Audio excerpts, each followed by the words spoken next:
हमारे विभिन्न ज्ञानवर्धक कार्यक्रम देखने के लिए आप हमें अभी सब्सक्राइब करें, बेल आइकन को प्रेस करें ताकि आप देख सकें हमारा कार्यक्रम सबसे पहले। और अधिक जानकारी के लिए फेसबुक पेज को लाइक करना न भूलें। जय माँ इंद्राक्षी। इंद्राक्षी धाम में दर्शकों आप सभी का हम हार्दिक स्वागत करते हैं। आज के दिन जिन जातकों का जन्म दिवस है, मैरिज एनिवर्सरी है, उन सभी को हमारी तरफ से बहुत बहुत शुभकामनाएं। आज का पंचांग 16 सितंबर दिन बुधवार सन 2020 आश्विन माह कृष्ण पक्ष संवत 2077। तिथि आज 14 है। नक्षत्र मघा, राहु काल 12 से 1:30, दिशा शूल उत्तर पूर्व दिशा। कल अमावस्या है। सर्वपितृ श्राद्ध कर्म, जो भूले भटके लोग हों, जिन्होंने अपने पूर्वजों के प्रति, पितरों के प्रति श्राद्ध तर्पण मार्जन आदि ना किया हो, या जो विधि विधान ना जानते हों, कुछ भी करना ना जानते हों, तो कल एक ऐसी तारीख आप सबको मिली है। आप अपने पितरों के निमित्त 1 लोटा जल, थोड़ा उसमें शक्कर, मीठा, काला तिल मिला करके दक्षिण दिशा में अपने समस्त पितरों को मानसिक प्रणाम करते हुए कि हमसे जीवन में कोई भूल चूक रही हो, हमें क्षमा करें। सदैव अप्रत्यक्ष प्रत्यक्ष रूप में, किसी भी रूप में आपका आशीर्वाद मेरे परिवार पर, मुझ पर बना रहे। और ये तिलांजलि मैं आपको अर्पण करता हूँ। दक्षिण दिशा में मुख करके 1 लोटा जल जरूर दीजिएगा। दूसरी बात, ब्राह्मण भोजन करा सकते हैं तो कल जरूर कराइए। नहीं करा सकते तो सूखा राशन या फल मिष्ठान आप अपने पूर्वजों पितरों के नाम से कहीं पर भी बांट सकते हैं। कुछ ना कुछ करिएगा जरूर। पक्षियों को दाना डाल दीजिए कल। गाय हो आसपास, उन्हें कुछ खिलाइए। डॉग्स को, कुत्तों को कुछ खिलाइए। काग पक्षी को कुछ खिलाने से पितृ भी प्रसन्न होते हैं। मीठी पूड़ी, गुलगुला, कोई भी ऐसी चीज़ कल काग पक्षी को खिलाइए। मक्खन खिलाइए, पनीर खिलाइए। यस, काग बहुत खुश होकर पनीर मक्खन खाता है। राम राज्य में नहीं देखा भगवान राम के हाथ से कैसे रोटी ले जाता था, माखन ले जाता था। भगवान श्री कृष्ण के भी कुछ वृत्तांत हैं। तो कहने का भाव, काग जो है ये बहुत प्राचीन पक्षी है। पितरों के निमित्त इसे कुछ ना कुछ अमावस्या के दिन देते रहना चाहिए, बहुत अच्छा रहता है। आइए हम आज के सब्जेक्ट की अब आपसे बात करते हैं। आज हम बता रहे हैं कि बहुत जातक हमारे परेशान हो जाते हैं कि विवाह होगा भी या नहीं होगा, या ऐसे ही सारी जिंदगानी बीत जाएगी। हाँ, कई बार एज बढ़ने लगती है तो व्यक्ति के मन में अविश्वास भी बढ़ने लगता है। तो देखो भाई, कुंडली के कुछ योग बता रहा हूँ। अब आपको देखने आते हैं या नहीं आते हैं इतना तो मैं नहीं कह सकता, लेकिन फिर भी यदा कदा आप बहुत सारे कार्यक्रम देखते हैं तो कहीं ना कहीं से कुछ ना कुछ आप सीखते हैं। हमारी जन्म पत्रिका में 12 भाव होते हैं, और प्रथम भाव को प्रथम लगन भी कहते हैं, द्वितीय भाव को धन भाव भी कहते हैं, तीसरे घर को कुंडली के आपने देखा है, चतुर्थ भाव को, पंचम भाव को, ऐसे ही करते करते करते करते 12 के 12 खाने अपना एक विशेष महत्व रखते हैं। और इसमें कहीं ना कहीं ग्रह जो बैठते हैं ना, आपने देखा हो कुंडली, जिन्हें देखने भी नहीं आती तो इतना तो देखते हो भाई, सूर्य कहाँ है, मंगल कहाँ है, चंद्रमा कहाँ है।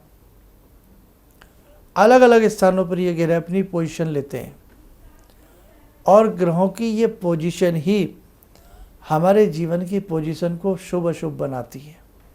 हाँ, संकेत हैं ये कि सूर्य आपके कहाँ बैठे हैं, चंद्र आपके कहाँ बैठे हैं, मंगल यहाँ बैठे हैं। काश ये यहाँ बैठे होते तो और मज़ा आ जाता। थोड़ी थोड़ी चीज़ों में आप इंटरेस्ट लीजिए, सीखिए, अपनी नोटबुक में नोट कीजिए। प्रयास करूँगा। असल में बहुत सारी चीज़ें ऐसी हो जाती हैं जो समय समय पर बहुत बातें आपको नहीं बताई जाती।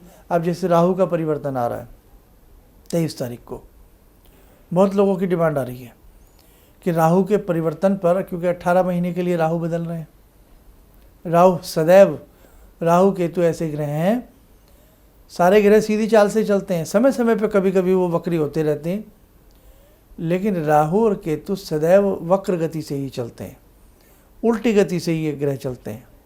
और वैसे भी निशाचर हैं, पापी ग्रह हैं, लेकिन पापी ग्रह होने के साथ साथ भी ये व्यक्ति के भाग्योदय में बहुत बड़ा हाथ रखती हैं। कोशिश करूँगा शायद कल परसों तक आपको एक कार्यक्रम फटाफट दे सकूं, क्योंकि समय भी कम रहा है। अब आइए, संतान की बात हम कर रहे हैं, आपसे विवाह की बात कर रहे हैं, संतान की नहीं विवाह की कर रहे हैं। तो विवाह की पहचान क्या करें कि जल्द होगा भी या नहीं होगा, सुन लीजिए। सप्तम भाव जन्म पत्रिका में किसका होता है? विवाह का होता है। सप्तम भाव शुभ हो और सप्तमेश भी अच्छा हो, और कई बार सप्तम भाव शुभ हो यानी कि वहाँ पर अशुभ ग्रह विराजमान ना हो, और सप्तमेश भी शुभ स्थिति में हो, तो ऐसे जातक का विवाह होता ही होता है। ये नहीं है कि आप वैसे ही रह जाएंगे। दूसरी बात, शुक्र स्वग्रही या कन्या राशि का हो। यदि शुक्र स्वग्रही हो यानी कि अपने घर में विराजमान हो। अब शुक्र की कौन कौन सी राशियाँ होती हैं? शुक्र की 2 राशियाँ होती हैं। वृषभ राशि के स्वामी शुक्र होते हैं और तुला राशि के स्वामी शुक्र होते हैं। कुंडली के कुछ भावों पर आधिपत्य भी शुक्र का होता है। तो शुक्र स्वग्रही हों और शुक्र जो हैं कन्या राशि के यदि हों, स्वग्रही हों या कन्या राशि के हों, तो आंख बंद करके कुंडली दिखाने की आवश्यकता नहीं है, शादी होगी। चाहे आप भले ही 1-2 साल ऊपर नीचे हो गए हों। दूसरी बात, द्वितीयेश और सप्तमेश यानी कि द्वितीयेश द्वितीय भाव का स्वामी और जन्म पत्रिका के सप्तम भाव का स्वामी। प्रथम, चतुर्थ, सप्तम और दसम, इन 4 भावों में कहीं भी विराजमान हो तो भी बहुत शीघ्र विवाह होता है और ईश्वर की कृपा से अच्छा रहता है। आगे बढ़ें। गुरु अपने मित्र के नववांश में हो तो भी हमने देखा है, कन्या हो या वर हो, शीघ्र विवाह की स्थिति देखी है। लगन से सप्तम भाव में शुभ ग्रह हो यानी कि लगन से सप्तम भाव में 7वां भाव होता ही शादी का है। सप्तम भाव शुभ स्थिति में हो, नववांश जन्म पत्रिका का सप्तम भाव भी शुभ स्थिति में आ रहा हो तो भी विवाह बहुत अच्छी स्थिति में होता ही होता है। अब यूँ तो बहुत लोग ऐसे रहे हैं जिनकी शादियां नहीं हो पाई, देश के राजा तक बने लेकिन शादी नहीं हो पाई।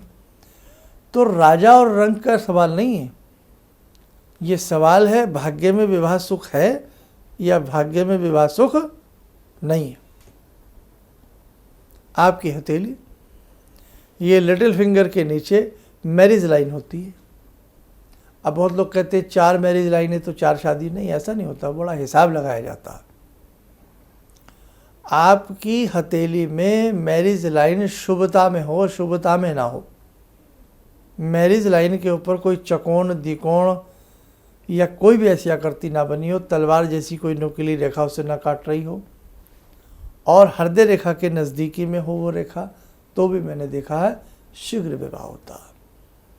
लेकिन फिर भी आजकल बच्चे सब देखो, हर माता पिता पढ़ाने की कोशिश करता है, लड़का हो लड़की हो कोई भेद नहीं है, सभी की शिक्षाएं अच्छी दी जाती हैं। और कई बार अच्छी शिक्षा जब बच्चा ले लेता है तो उसे अच्छा परिवार की ज़रूरत होती है। कई बार रिश्ते शिक्षा की वजह से रुक जाते हैं, भाई उस लड़के के बराबर की लड़की या लड़की के बराबर का लड़का नहीं मिल पाता। कई बार पैसे की कमजोरी से रिश्ते रुक जाते हैं, कई बार मांगलिक योग की वजह से रिश्ते नहीं हो पाते हैं, और कई बार तो मैंने देखा बच्चा मांगलिक ही नहीं होता और आप मांगलिक कहते रहते हो। ऐसी कुंडलियाँ बहुत हमारे पास आई हैं कि शर्मा जी ये मांगलिक है। मैंने किसने कहा ये मांगलिक है? क्योंकि कुछ लोग शुक्र से मांगलिक देखते हैं, कुछ लोग चंद्रमा से मांगलिक देखते हैं, चंद्र कुंडली से, लेकिन मैंने तो देखा है जो लगन से मांगलिक योग होता है, ये जो लगन से मांगलिक होता है उसको हम ज़्यादा तूल देते हैं। बाकी आप मांगलिक हैं या नहीं, इसके लिए आप मांगलिक पर हमारा एक एपिसोड देख लेना, हमने कई बनाए हैं, उससे आपको अच्छी जानकारी मिल जाएगी। और फिर भी आपको लगता है कि आपका बेटे की बेटी की विवाह नहीं हो पा रहा है, तो मेरे हिसाब से अपने निकटतम किसी भी मनोवैज्ञ को उनकी जन्म पत्रिका दिखा लें, या जन्म पत्रिका नहीं है तो हाथ की रेखा दिखा लें, तो भी कहीं ना कहीं कोई सोल्यूशन मिलेगा और ईश्वर की कृपा हो जाएगी। आइए दर्शकों, समय हो चला आज की ध्यानमाला का। आज की ध्यानमाला में जुड़ते हैं हम माई दुर्गा से। ॐ सिन्दूरारुणविग्रहां त्रिनयनां माणिक्यमूलस्फुरात् स्तारानायकशेखरं स्मितमुखी भापेन वक्षोरुवां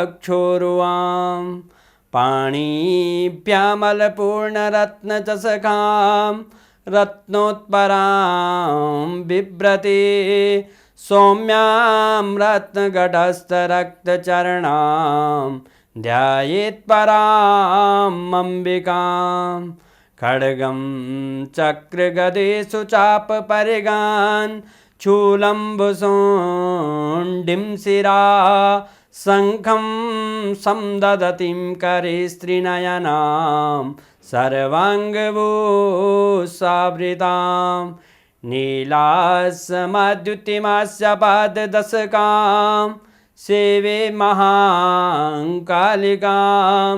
यामास्तो स्वपितैहरो कमलजो हन्तुं मधुं कैटवं विद्युद्दामसमप्रभां मृगपते स्कन्दस्थितां भीषणां कन्या विहकरवालखेटविलसा धस्ताविरासेवितां हस्तेश्चक्रगदाशिखेटविशिखां चापं गुणं तर्जनीं विप्राणामलिलात्मिकां शशिधरां दुर्गां त्रिनेत्रां भजे। कवच बना लें, ध्यान करें, भगवती का आशीर्वाद हम सबके ऊपर बरस रहा है।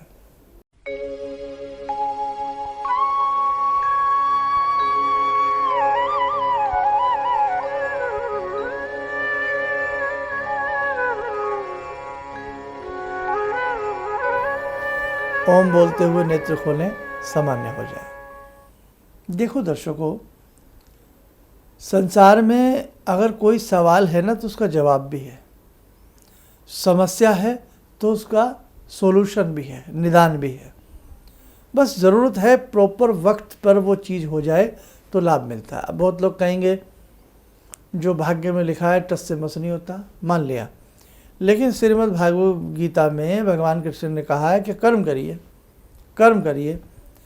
तो ज्योतिष भी, जब किसी आप ज्योतिषाचार्य पे जाते हैं तो वो भी कोई कर्म ही तो बताता है आपको कि बेटा ऐसे धूप बत्ती जला देना, ऐसे अगरबत्ती जला देना, ऐसे प्रसाद चढ़ा देना, इस ग्रह का ये मंत्र पढ़ लेना, तो ये भी एक शुभ कर्म है।